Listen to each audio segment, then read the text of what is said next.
This is Bonjour Chai, the Born This Way edition.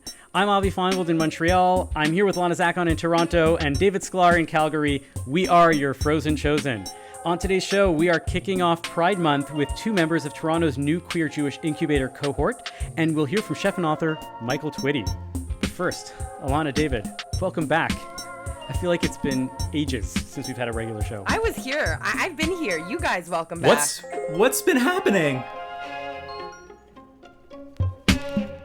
You did a great job last week, Alana. I was happy to hear it. Thank you. You really did. I love that interview. I even got an email from our old pal Melissa Lantzman about how she loved listening to my all-female panel. Oh, nice. So there you go. Wow. What's been on your radars lately? What have you been up to? Anybody? Anything? David, you're getting married anytime soon? I'm getting married in 50 days. So honestly, I was even going to ask you, Rabbi, for advice. What am I missing? I don't even know what I need to prepare anymore at this point. Do I need like individualized or unique kippas for the ceremony? Maybe. Okay. We should talk off We screen. could. But I think you should get them call Stetson and have them make you individual kippas for all of your guests. I'm picturing like mini cowboy hats, like ones that are the size of a kippah that just kind of sit on your head. I was gonna say, you know what? We are not that stereotype, and yet someone's gonna walk in with cowboy boots and maybe like a belt buckle because it is close to the time of Stampede too. Yeah, that's true. Luckily for you, we do have a Jewish. An expert or somebody who's doing a project on queer Jewish weddings coming up in our main segment. So maybe you'll have a chance to ask her. Nice. I look forward to it. But yeah, we can definitely talk about all the other Jewish bits at some point offline or later, or we'll, let's talk about it later. Just make sure, do me a favor. Speaking of Jewish bits.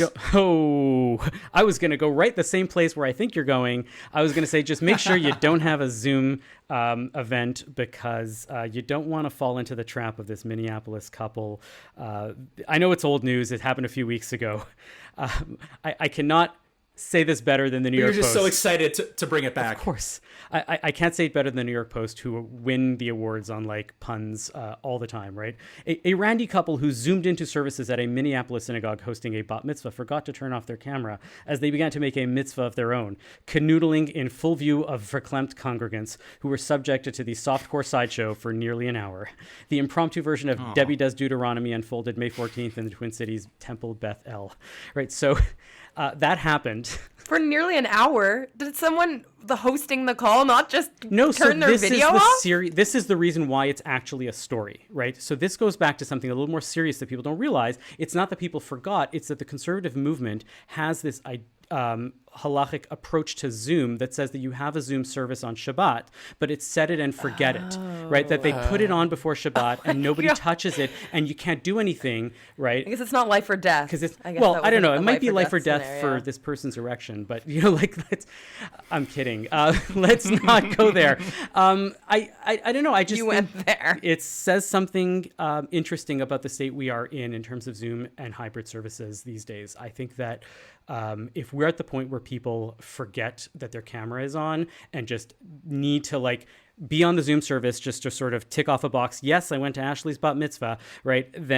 And I don't need to do anything else other than do that, then maybe we should be really, and I know we've brought this up, we should be nearing the end of Zoom services for all. Was this a couple from the shul or just like a Zoom bomber? No, they zoomed and they into didn't the bat realize mitzvah. They were like, great idea. Let's just do this. And we're not worried. They forgot that their camera Services was on. got them in the mood. Maybe it's Shabbos. It's a mitzvah, right? Sacred time. I just think that they clearly, you forget that your camera's on and you go about doing whatever it is that you're doing and that's it. And it just goes to show how little people care about being on a Zoom service. And I think that there's something real about that, combined with this idea that I think the conservative movement should be rethinking their set it and forget it rules about, in case some stuff like this happens. I mean, this just reminds me, at the end of all of this, we should have learned protocols of Zoom 2 years ago, but it just makes me think of every time I've done like a project online for Zoom, my parents come on, and I warn everyone in advance for the cast and crew. It says, my parents are coming on, they do not know how to operate Zoom very well, and whatever happens, they are able to, you always start unmuted, but you start muted, but they unmute themselves, they start talking, they start yelling at each other to be quiet, and everyone is like, who are these two people who are making all this noise? Luckily, my parents were not having sex on Zoom for my projects. Yet.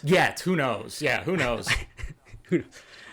I just want the merch, right? I went to Ashley's bat mitzvah and all I got was this happy ending. All right, calm down, boys. Let's move on. We've got a great show coming up.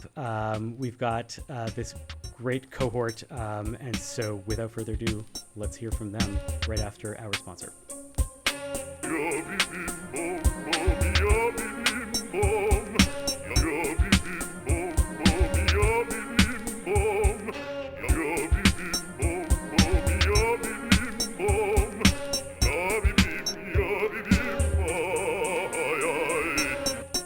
This episode is brought to you in part by Canderel. Coming soon, a luxury master-planned condominium community rising at the corner of Bathurst and St. Clair. Situated directly on the subway and streetcar line, a monument of architecture and interior design, a timeless expression of glamour and grace. Forêt Forest Hill. Register today at live@forêt.ca. That's live@foret.ca.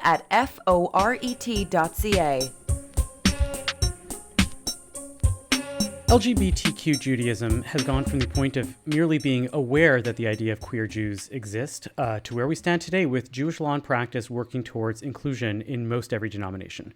The narratives we discuss are no longer simply ones where queer Jews declare that they are here and we better get used to it, to ones where the intersection of these two identities are felt deeply and mined for a richer sense of meaning. This is the work that our guests today are seeking to do within the context of the Queer Jewish Incubator at the Miles Nadal JCC in downtown Toronto.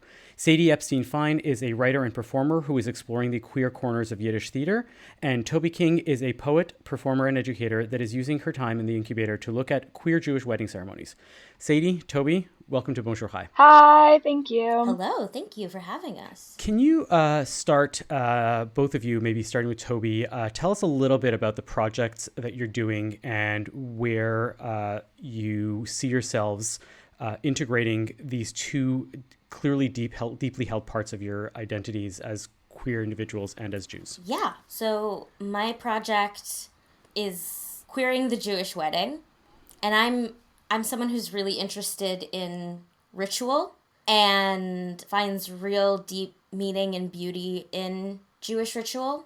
And at the same time, there's a lot of heteronormativity buried in our traditions. And that's been something I've been thinking about for quite a few years, and just sort of coming more into my own Jewish practice and looking at ways that Jewish ritual and Jewish tradition can be queered and can be, I don't want to even say adapted. I almost said adapted, but I don't think it's adaptation. I think it's progress. I think it's process. And I'm a big advocate of Judaism as an ongoing process, and Judaism as something that is constantly evolving. And in fact, that's our strength, and that's how we've made it this far, through change and evolution, and that is deeply rooted and tied to tradition. So I wanted to look at that specifically in the framework of union ceremony, of like the Jewish wedding, and queerness, and how queer Jewish folk have been like creating these life cycle events for themselves, and to like gather that for posterity, and also to create resources for the queer Jewish future, of how we've done it so far and how we're going to keep doing it and keep making changes. Excellent. Sadie. Yeah, I mean, I first just want to say that I love hearing Toby speak every time about their project, because I feel like I learn more about Jewishness and my own Jewishness when I hear them speak. So it's really special for me. And my project, so I an important part of when you read my bio is that I'm also a writer. I'm an artist. So I'm bringing like these three very integral pieces of who I am to this project. Myself as an artist, myself as a Jewish person, and myself as a queer and trans person. And so my project is called Other Daughters, with the S in brackets, and it is reimagining the Tevye story, the story we all know from Fiddler on the Roof, and I'm focusing on the story of his two youngest daughters, who are mentioned a lot in the original Sholem Aleichem stories, but are not given a lot of airtime in Fiddler on the Roof. And so they're Bielka, and who's the youngest, and Sprinze, who's the fourth daughter. And in my version, Bielka is queer and runs away with her husband, who's also queer, and they're each other's beards. And Sprinze, who in the original stories actually dies by suicide, she drowns herself in a river. I felt it was really important to include her story as well because, we all know and love Fiddler. I mean, so most, I feel like the majority of Jews are raised on Fiddler, right? Like that's what we all, like as a kid, I felt like that's what we all rallied around. And yet there were these pieces of me that were missing and that were not included, I was also raised by queer people. I have two moms.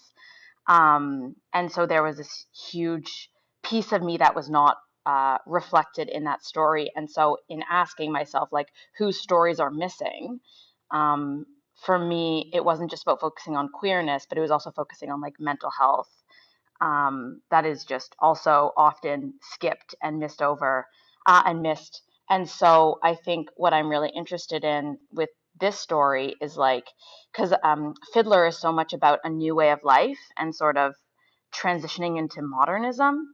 And now I'm sort of interested in transitioning back, so how can a queer person who's radical and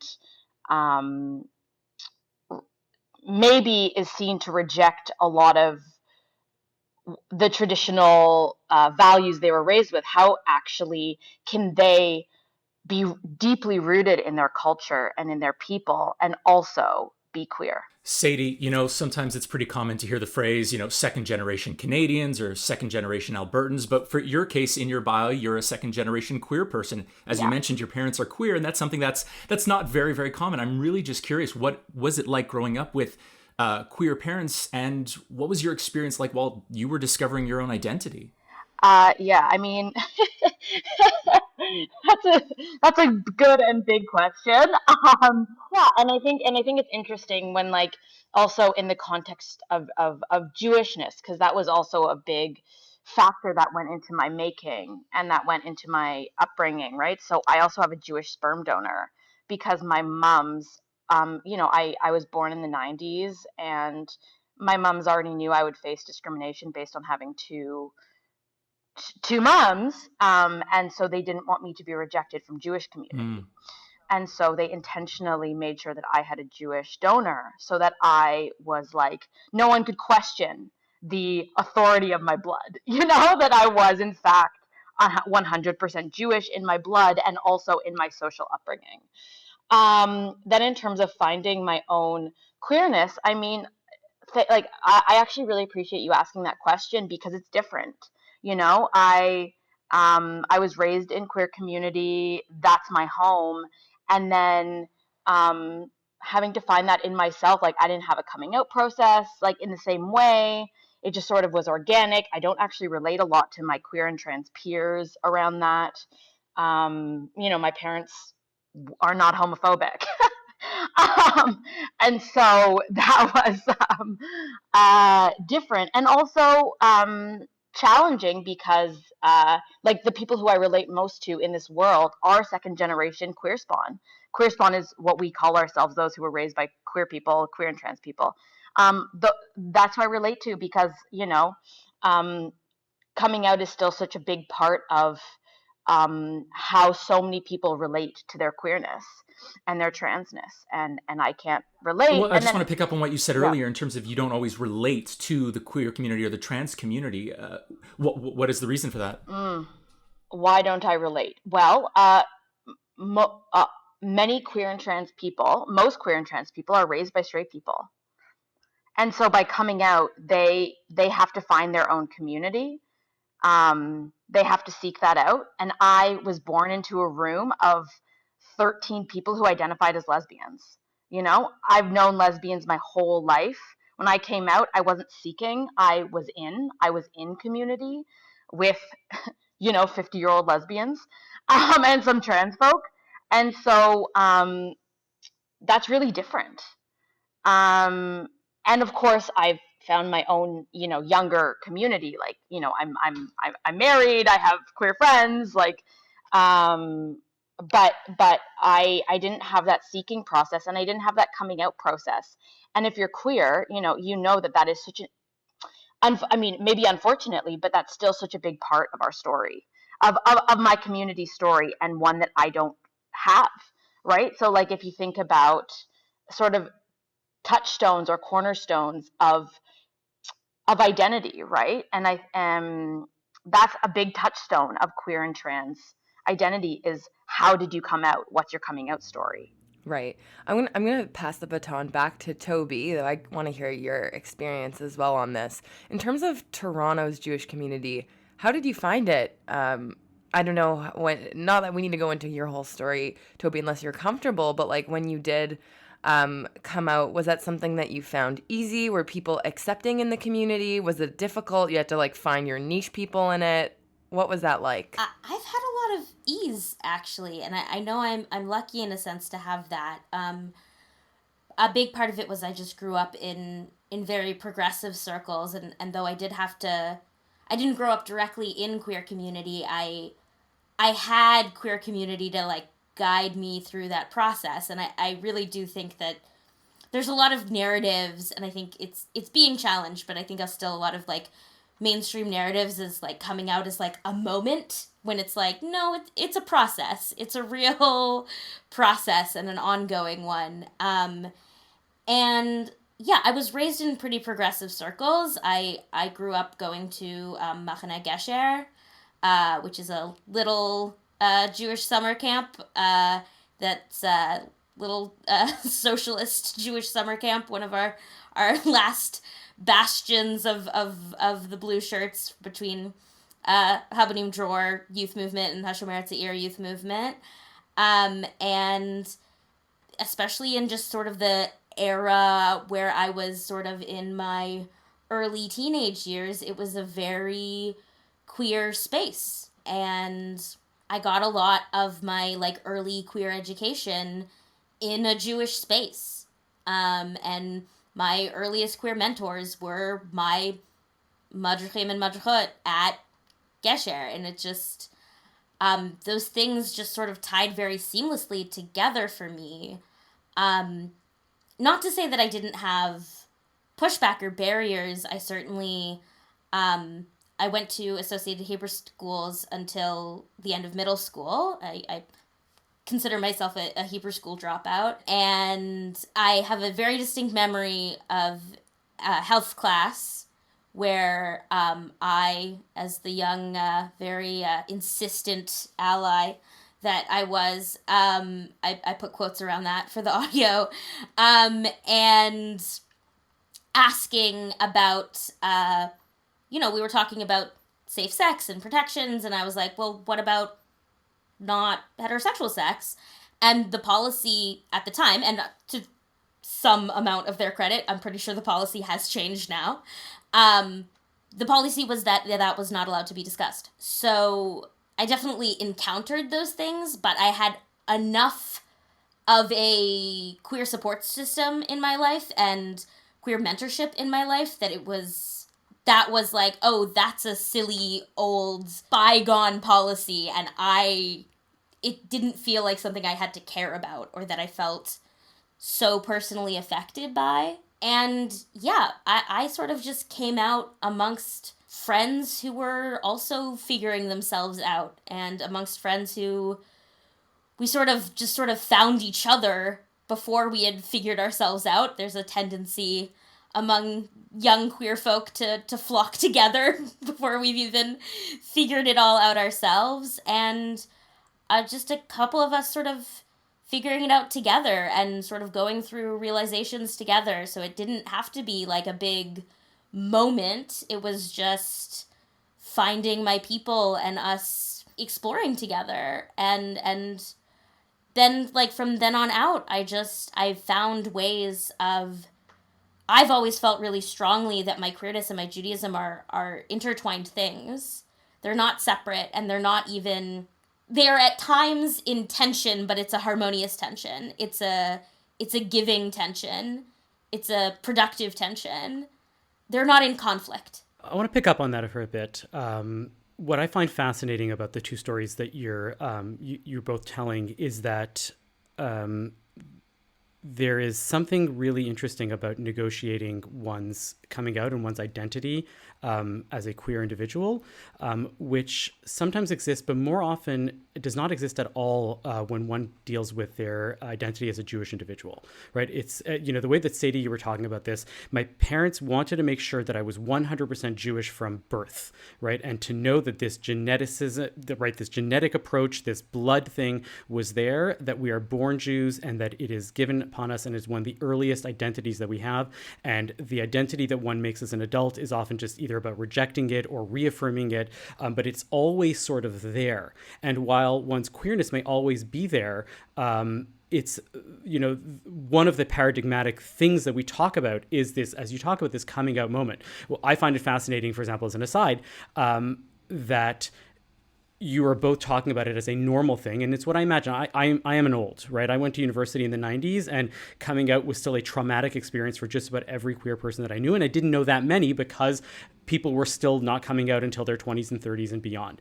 And yet the two sort of play with each other. The way you talk about Toby as an intersection, as their tension there and not, what have you ever guys ever reflected on this idea that sometimes the most innate identity that one is given and the identity that one gets to define and discuss and process, how they're intersecting and what they're dealing with. Does that come out in your work? Does that come out in your identities? Do you think about this at all? Is your minds being blown? Like help me out here. I want to hear. Sadie, get us started. Right. So I'm actually gonna counter actually what you're saying, and that I was Please. given queerness. I was born into a queer family. When I heard homophobia as a young person, that affected me. And that was about my identity and my parents' identity and what I hold nearest and dearest to my heart. And this is something that I really argue for. This is something I feel really passionate about. And is that queer spawn are queer if they want to be. Of course, they can reject it, as I could reject Jewishness if I wanted to, but we experience the same things queer people experience, and we are not given an out when we are born. And so just as much as I was raised Jewish, I was also raised queer. And as we know, queerness is not just like who you want to sleep with, but it's also a community. It's our culture. And for me, just as Toby was saying, in different ways, my queerness and my Jewishness are interwoven because I grew up different. And it was both because of being Jewish and because of being queer, right? I didn't get to celebrate Christmas, and I didn't get to make a Father's Day card, and those two things are sit in really similar places for me.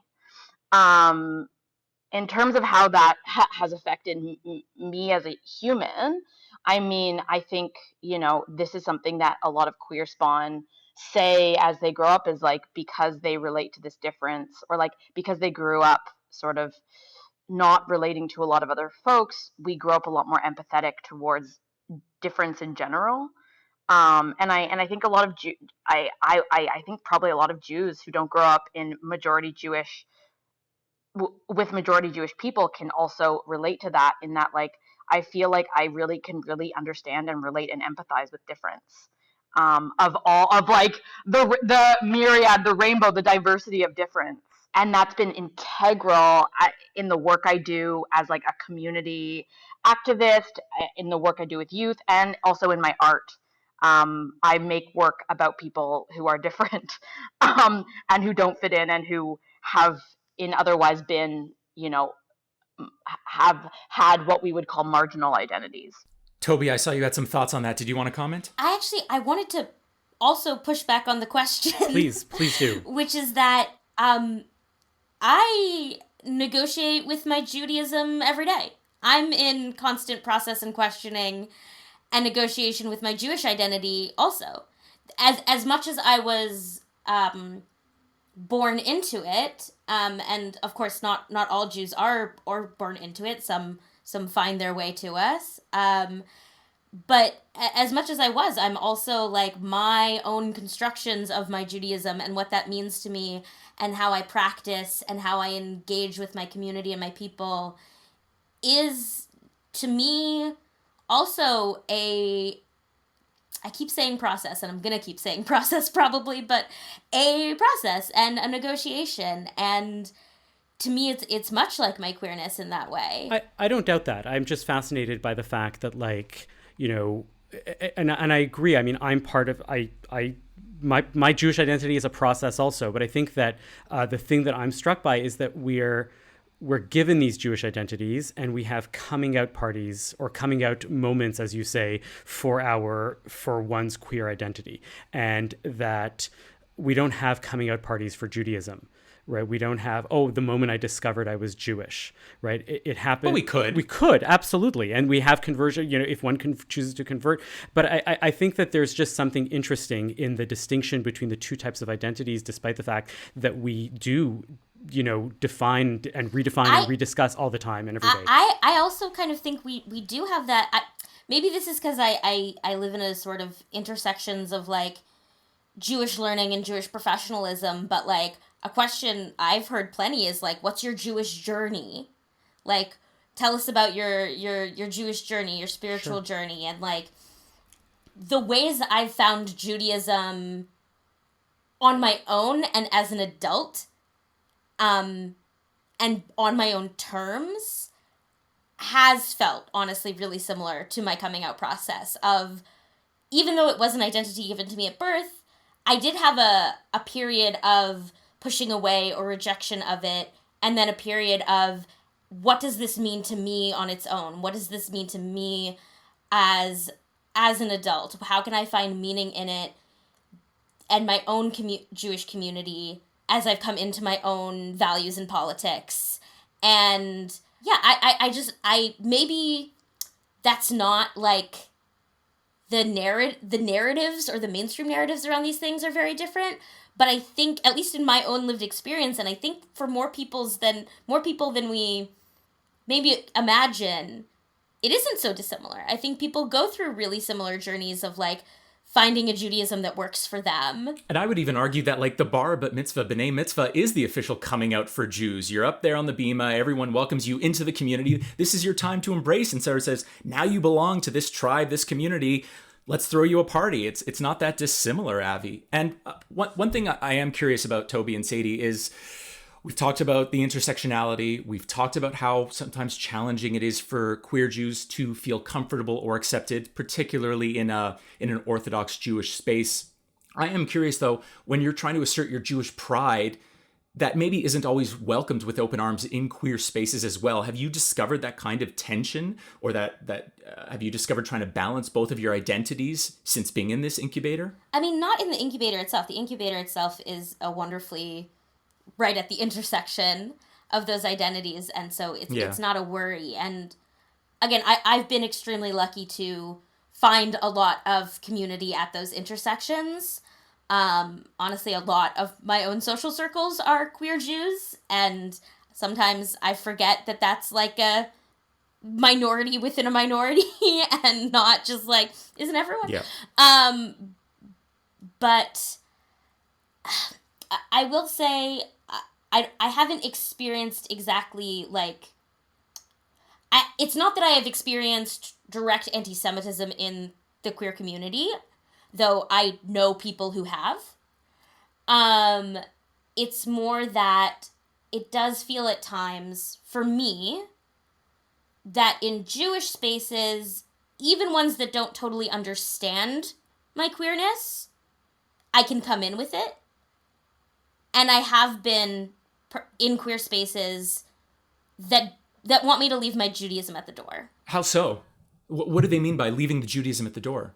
I think it's just more like I think particularly in queer spaces that are more, don't bring your, there's a like, sort of, there's maybe also just sort of a bit of a leftist like anti-religion attitude that's part of it, and maybe as someone who's like more of a religious Jew, and there's also this like Western lack of understanding of like, it's not quite just a religion and not just a culture, it's both of these things, and that the like hardline difference between those things doesn't even really exist. And like I think maybe that's like a bit of a like Western leftist issue that overlaps into queer community. I hear that. Yeah, I think just in that sense. Sadie, is that the same for you?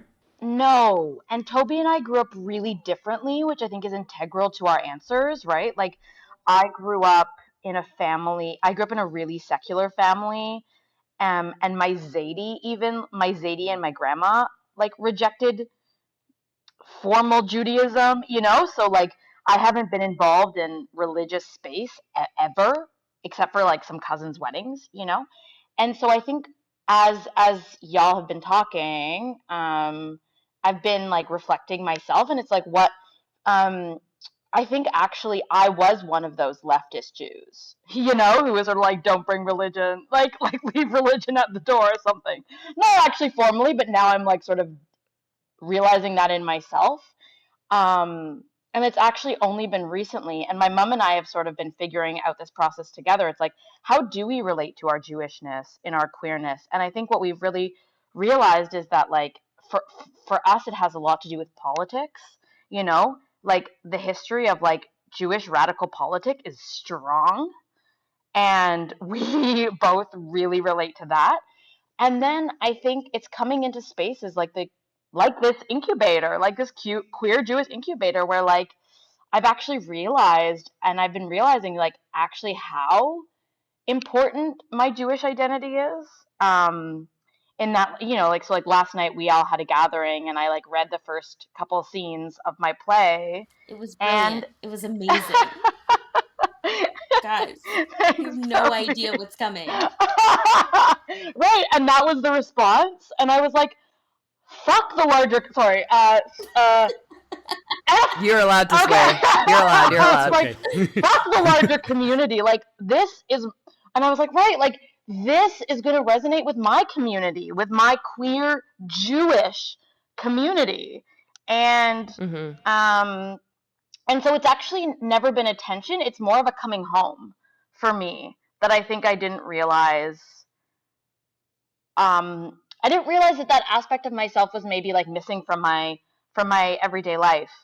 And also for me, I think I'm realizing more and more, it's like, it's a part of the assimilation that we all are constantly trying to resist, right? Is like, the assimilation of white supremacy. And it's like coming into these Jewish spaces, I'm like, oh, right, this aspect of my culture and my identity is really, really important to me, and I want to continue to cultivate it. So with this project, what are you hoping to achieve for the larger community? Is this a play that you're writing for Jews, for queer people, for people who are neither, to understand the experience?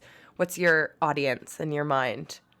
Okay, this is my general belief about everything, is that like, is that the specific is universal, right? So for me, I'm like, I am writing this for queer Jews, Ultimately, do I think, straight goys are going to see this? Of course they are, But it's not for them. There will be in-jokes that only queer Jews will get, that only Jews will get. And I think that's a really integral part of writing this. But yeah, ultimately, I hope many people see it, as many people have enjoyed Fiddler, right? Like, Fiddler is not just for Jews, but it resonates differently with with Jewish people. That brings me into like a much larger thing that made me realize that if I ask this question, it's going to be a whole other podcast around casting queer Jews, because we talk so much on the show about our difference of opinions on like, should you cast Jews to play Jews? But now there's like another element. Are you casting like only queer Jews in these roles? But I feel like that's another conversation, which maybe we can shelf for another time. I mean, I can say I can say a quick thought about this. Go for it. Because I think a lot about this in terms of because in terms of casting queer, trans, Jews, all of that, and my opinion is like who never gets to play themselves, right? If cis people constantly play trans people don't get cast as cis people, so you're actually just erasing trans people from an industry. If you look super Jewish, you're probably not going to get to play, a ton of goys. So you're erasing people from an industry. And that's my opinion. So I'm like, I think you should cast people as people so that they actually get to participate in an industry. And until trans people, until queer people, until Jews are fully immersed, Jews are different. Jews fucking run Broadway, like, let's be real. But like until these folks are just so immersed in industry, I think we have to continue to prioritize their casting and their inclusion. Toby, before we run out of time, I'm really curious about your project about the Queer Jewish Wedding Project. I will be getting married in 50 days. We're doing a queer wedding at my Reformed synagogue. Do you have any tips that I can prepare myself for? Oh my God, yeah. I'm starting to gather so many tips. In fact, maybe this is also a entirely separate podcast, but... We can talk post-podcast too if you want. You and your partner, literally, actually, I'm going to send you a link and you and your partner need to talk to me in a few weeks. Yeah. But yeah, I've been learning about all these really interesting ways that people have been queering these ceremonies, because both some of the ritual aspects and some of the language are heavily gendered, and finding ways to like keep integrating these traditions, but like sort of take some of the intensity of gender roles out of it and change some of the language. And some of the language changes are not even because of gender stuff, but because some of the language is about ownership in a way that would make anyone, any sort of, progressive or even modern person kind of uncomfortable. So, I mean, what have you been struggling with, I guess, is my question. There's a lot of different aspects, so... Who gets to break the glass at the end of the ceremony? Okay. That I got. What I have seen, and I've seen a lot of, like, couples that are two women figuring out, is, like, just getting sort of, like, a bigger glass that both people can jump on at the same time. Oh, okay. I talked to one couple who sort of has a friend who's a glassmaker, who's like a glass blower, and made them sort of like a double-sided glass with like a marble in the middle, and then they could both like jump on either side of it and smash each side and then keep the marble. So those are some options. Just having two glasses and both of you jumping on them at the same time. It's a lot of like doubling up or finding alternatives or finding like, oh, okay, if one person's gonna take on this role, what's sort of an equivalent that the other partner can do, maybe at a different point in the ceremony that feels equalizing or feels like something both of them want to do, or just even based on like vibes, like who wants to do what, I talked to one couple who, they're two women, but one of them had before the ceremony, like a tish, and one of them had a bedekin, and it was simply because they looked at sort of what the feelings of those two different rituals are, and they wanted to do different things right before the chuppah. And so they based it just on their own desires and personality and not on gender. And I thought that was so beautiful.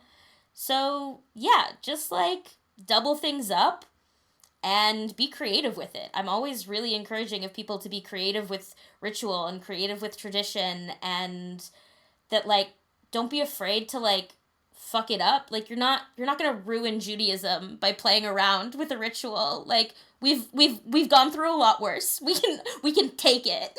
Our tradition can take a lot.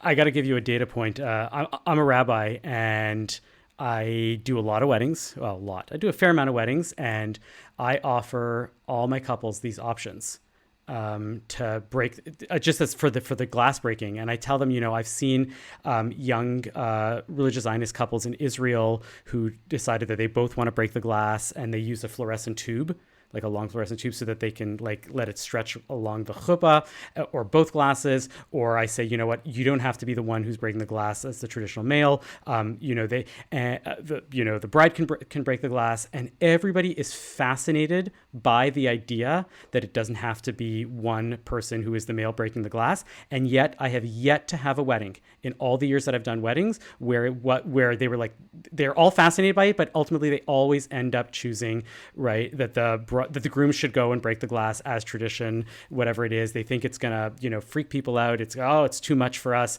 and we can't handle it. But in all my experience, I have offered it to every single couple, and nobody just takes me up on it.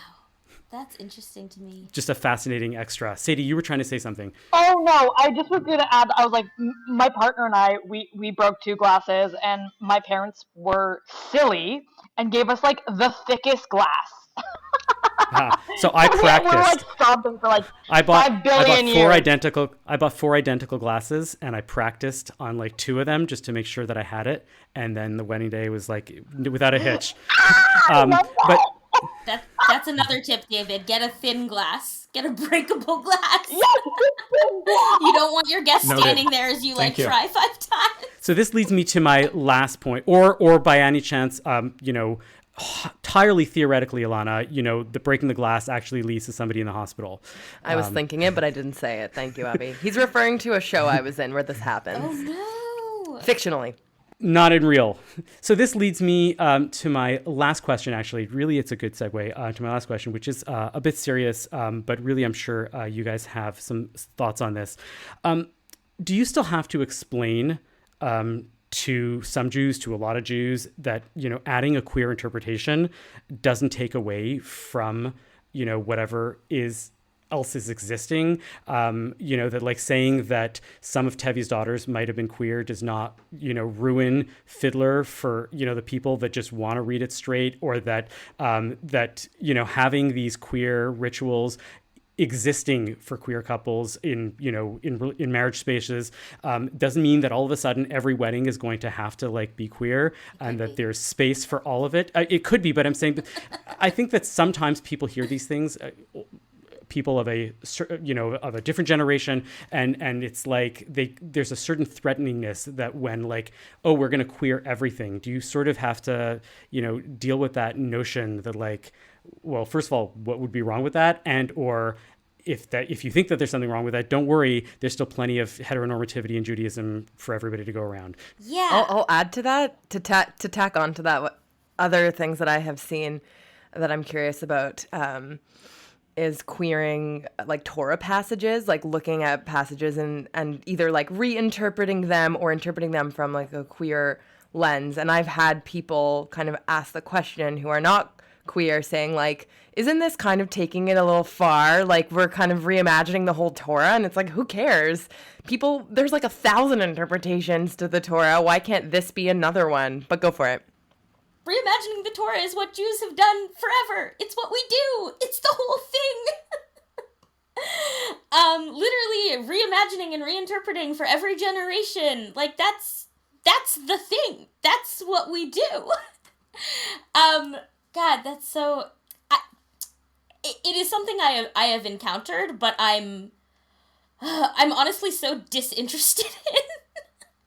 I'm not that interested in the naysayers. I'm not that interested in people who...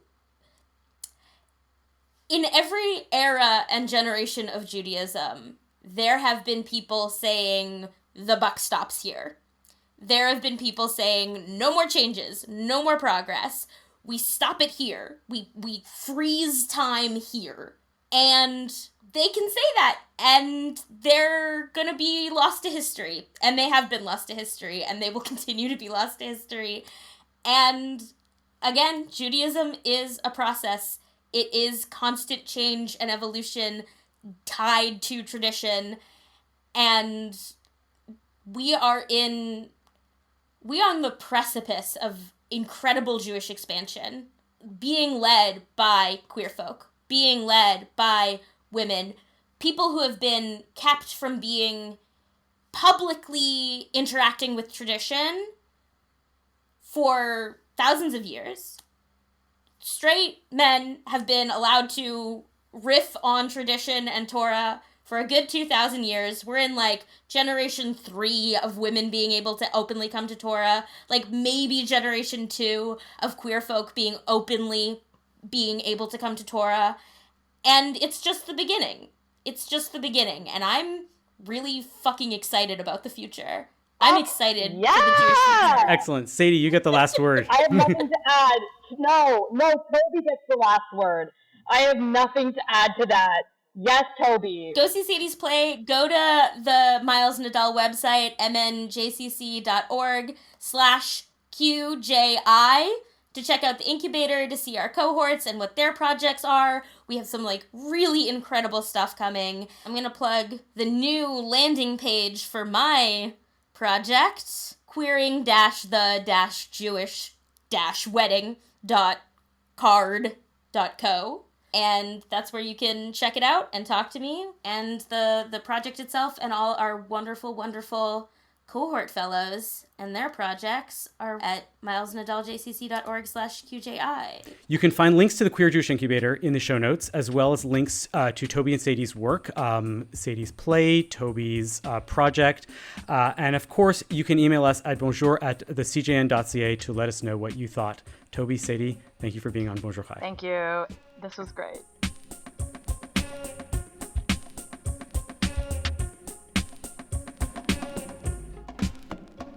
Our word of wisdom this week is a bit different. We have an excerpt from our sister podcast, Rifkush. Rivka Campbell recently interviewed Michael Twitty, and we thought we'd give you a taste of that. To listen to the full episode, check out Rifkush at thecjn.ca/Rifkush. So that's why I wrote Kosher Soul, and I really wanted to, to talk about us as people, not as representatives of people's fantasies and, imaginations, what they think about, what is a black person, what is a Jew. Of course, I'm queer as well, so that there's that. I'm the triple threat, right? I was gonna say, in that way, okay, so this could sound really weird, but I had this friend, and every time, actually, it was a friend and colleague, and every time it was time, to do the Pride Parade and all that, I would say to him, I said, this is the only time of the year that you trump me. Otherwise,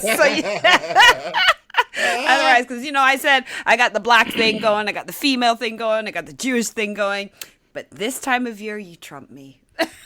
And he's like, I damn right I do. So that's what I thought of. You made me smile when you said that. The threat. Yeah, it's a threat of, somebody was like, said, when I said this during a tweet or something like that, I said, well, the triple threat of victimhood. I'm like, you hear that and you hear victim. I hear black, gay, and Jewish, and I hear survivor. I hear overcomer. Man. I hear like creator of the culture that you enjoy, whether you hate me or not. Absolutely. All of those things. Because you know what, Michael? My mother used to say, 3 strikes. And you can say you got the same thing. You can call it 3 strikes if you wish, right? Yes. However, what the second part, the other part of that is you have 3 strikes. So you need to be 3 times better than everyone else. And that is what you strive for. That's right. I can't imagine if I was a woman. I'm already angry enough about how women's bodies, lives, and choices are being used to manipulate policy, manipulate the world.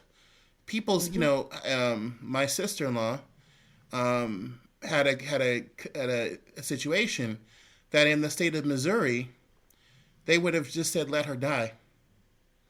There you go.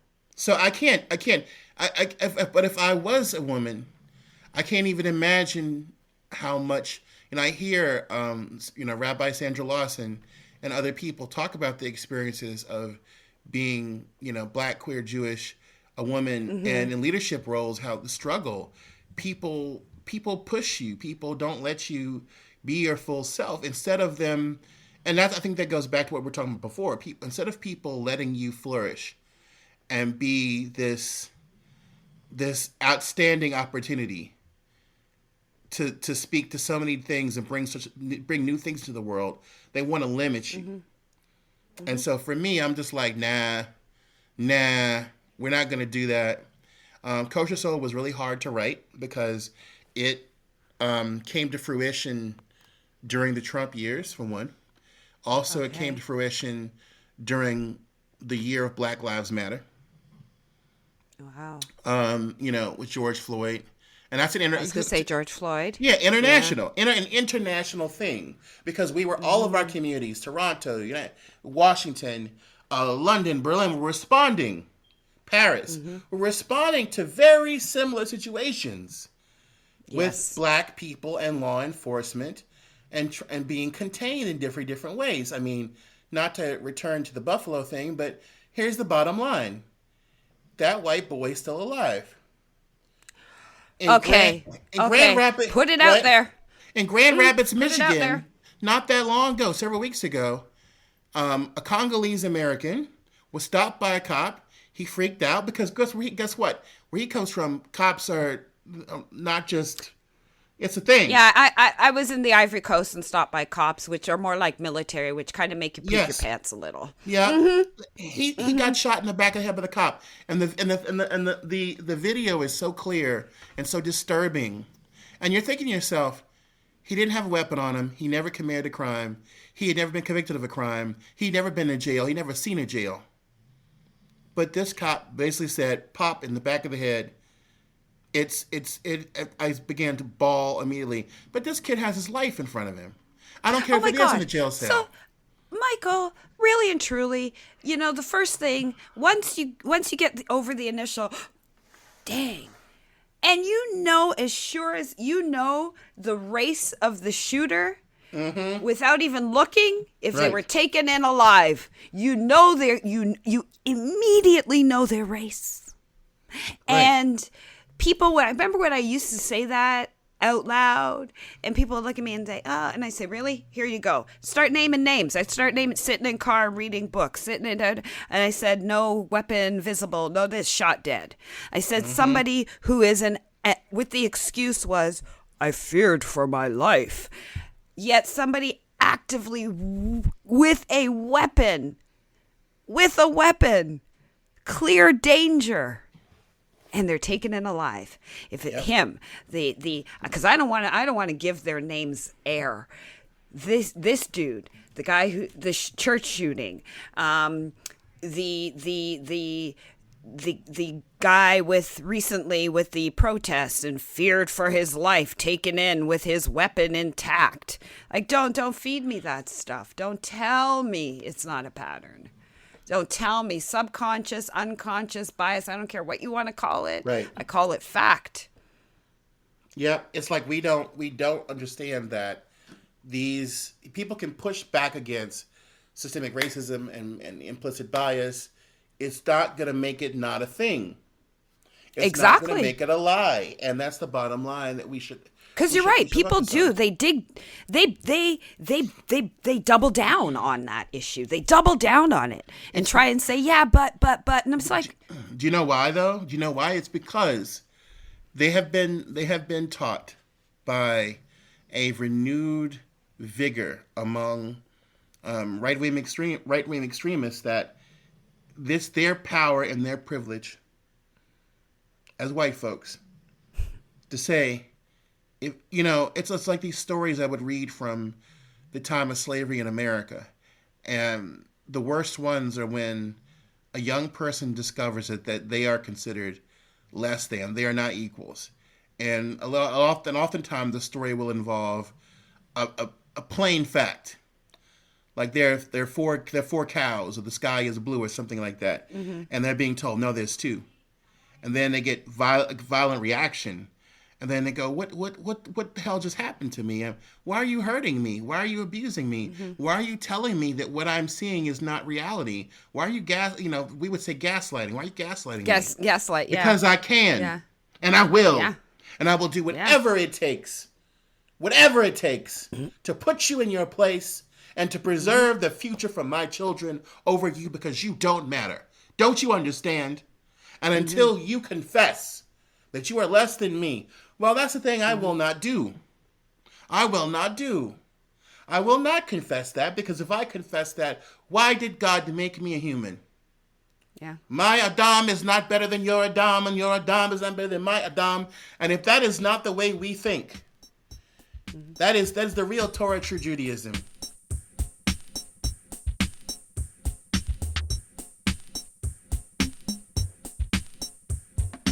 Now it's time in our show for our nachas, that thing that makes us feel good about being Jewish or being us over the past week. What's been in your lives? Alana, what's your nachas of the week? So on the theme of this week's episode, I came across a film that is playing at the Tribeca Festival that is an Orthodox Jewish folklore horror movie, which is just the funniest sounding thing I've ever heard.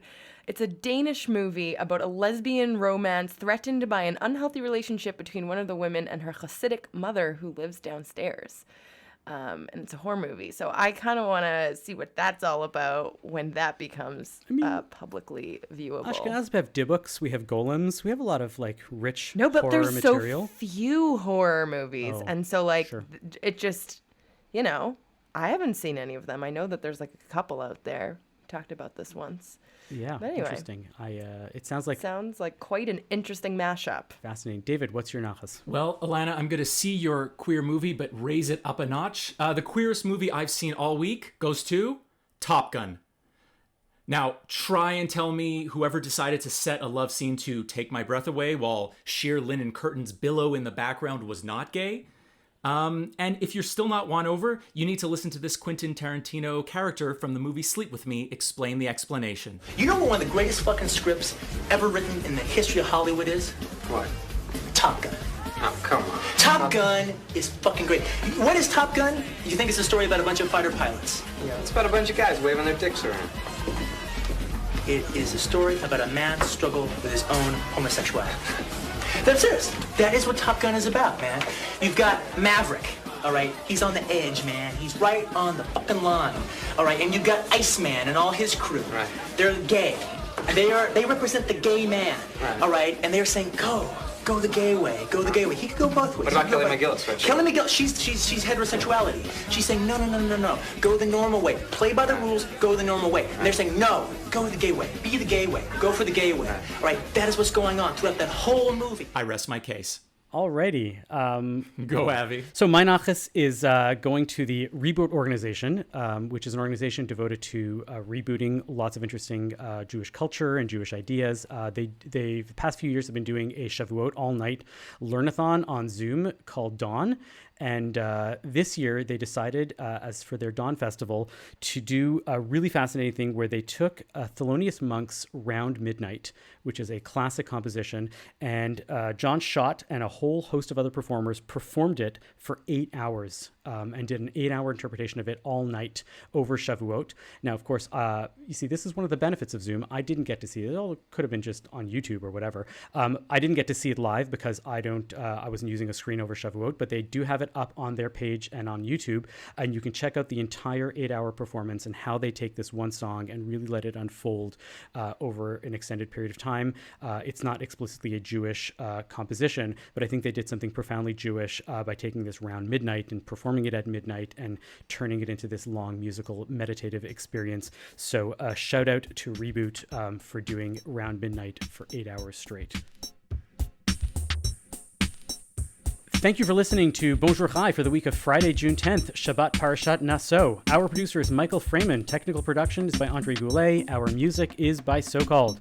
We are a project of the Jewish Living Lab and are distributed by the CJN Podcast Network. You can listen to all our past episodes on our page at thecjn.ca/bonjour, and you can subscribe to the podcast and automatically receive all episodes on Apple, Spotify, or wherever you get your podcasts. Please do leave us a comment and a rating on the platform of your choice. And as always, you can email us with comments at bonjour@thecjn.ca. I'm Avi Feingold. I'm Ilana Zakon. And I'm David Sklar.